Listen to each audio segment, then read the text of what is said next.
ஓம் முருகாவேல் முருகா வெற்றிவேல் முருகா. என் அன்பு குழந்தையே, உன்னுடைய உடலில் இருக்கக்கூடிய குறைகளையும் மனதில் இருக்கக்கூடிய குறைகளையும் தீர்த்து வைக்க இந்த முருகன் பழனியிலிருந்து உன்னை தேடி வந்திருக்கின்றேன். குறையில்லாத வாழ்வை நிறைவாக கொடுத்து மகிழ உன்னை தேடி வந்திருக்கின்றேன். உன்னுடைய வாழ்க்கையில் வெற்றி மேல் வெற்றிகளை குவித்து தர வந்து விட்டேன். நீ வாழவே வேண்டாம் என்று மனதிற்குள் எண்ணத்தை வைத்திருப்பவர்களுடைய கண் முன்னாலேயே நீ உயர்ந்து வாழ போகின்றாய்.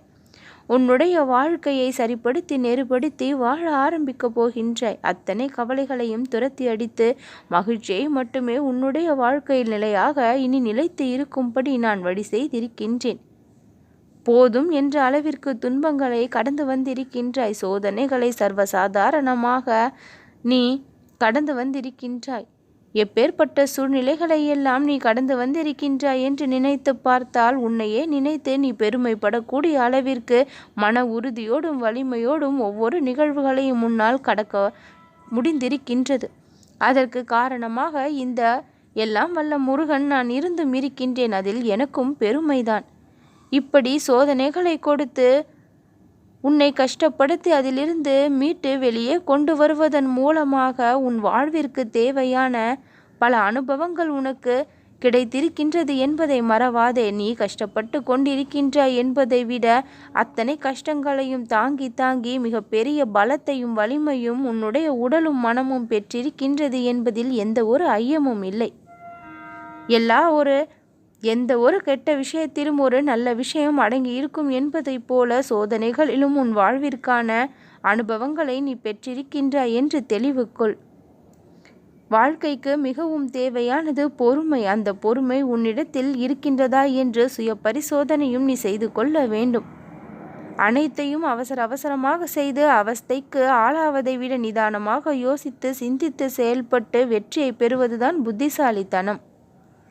நீ என்னிடம் வேண்டியது உனக்கு கிடைக்க நான் வழி செய்து விட்டேன். நீ காத்திருந்ததன் பலன் உனக்கு கைகூடி வரும் நேரம்தான் இது.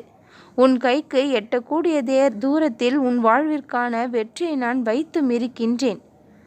நீ என் மீது வைத்திருக்க நம்பிக்கையை நான் ஒரு பொழுதும் வீணாக்க மாட்டேன். அப்பா, இதை செய்து கொடுங்கள் போதும் என்று என்னிடம் மனமுருகி கண்ணீர் சிந்தி கரங்கள் நீட்டி கேட்டாயல்லவா? அந்த விஷயத்தை அப்படியே சர்வ நிச்சயமாக நடத்தி கொடுத்து நீ மனம் மகிழ்வதை பார்த்து நானும் மகிழத்தான் ஆவலோடு இருக்கின்றேன். இன்னும் என்னிடம் எந்த ஒரு நன்மையும் வந்து சேரவில்லை என்று நீ நினைத்தால் அது தவறு என் குழந்தையே. உன்னுடைய வாழ்க்கையில் நீ என்னுடைய அருளால் ஒவ்வொரு நொடியும் கணமும் நல்லனவற்றை தான் சந்தித்து கொண்டும் இருக்கின்றாய். இவற்றை எல்லாம் செய்ய வேண்டும் என்பதில் தெளிவு இருப்பது போல எவற்றை எல்லாம் செய்யக்கூடாது என்பதிலும் தெளிவானது உன்னுக்குள் இருக்க வேண்டும். தன் மானத்தை தூண்டக்கூடிய நிலை வந்தால் யாரையும் எங்கேயும் எக்கணமும் எதிர்த்து நிற்கக்கூட நீ தயாராக இரு.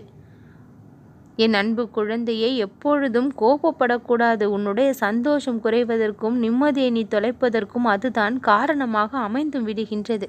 அந்த கோபத்தை நீ கைவிட வேண்டும் என்று சொல்கின்றேன். வார்த்தைகளால் அல்ல, அவசியமானதாக சொல்லவும் செய்கின்றேன். வரும் நாட்களில் தேவையில்லாமல் கோபப்பட்டு உன்னுடைய மனநிலையை நீயே அவஸ்தைக்கு உள்ளாக்கி கொள்ளாதே என் குழந்தையே. கோபம் வரக்கூடிய இடத்தில் நிதானம் இருக்க வேண்டும். எங்கு எல்லாம் மனமானது நிம்மதியை தொலைக்கின்றதோ அந்த இடத்தில் கோபம் குடிகொண்டு இருக்கின்றது என்று அர்த்தம். அந்த மனதில் கொழுந்து விட்டு எரிந்து கொண்டிருக்கக்கூடிய கோபத்தை தண்ணீர் ஊட்டி அணை. அன்பு என்னும் நீரை ஊற்றி அந்த கோபத்தை அணைத்து விடு. என் அன்பு குழந்தையே, ஒத்து வராத மனிதர்களோடு ஒட்டி கொண்டு வாழ்வதுதான் கஷ்டமாக இருக்கின்றது உனக்கு. என் அன்பு குழந்தையே, உனக்கான அன்பானவர்களை உன் அருகில் நான் வாழ வைப்பேன். கவலை கொள்ளாமல் இரு. உன் வாழ்க்கைக்கு துணையாக இந்த முருகன் நான் இருக்கின்றேன். நல்லதே நடக்கும்.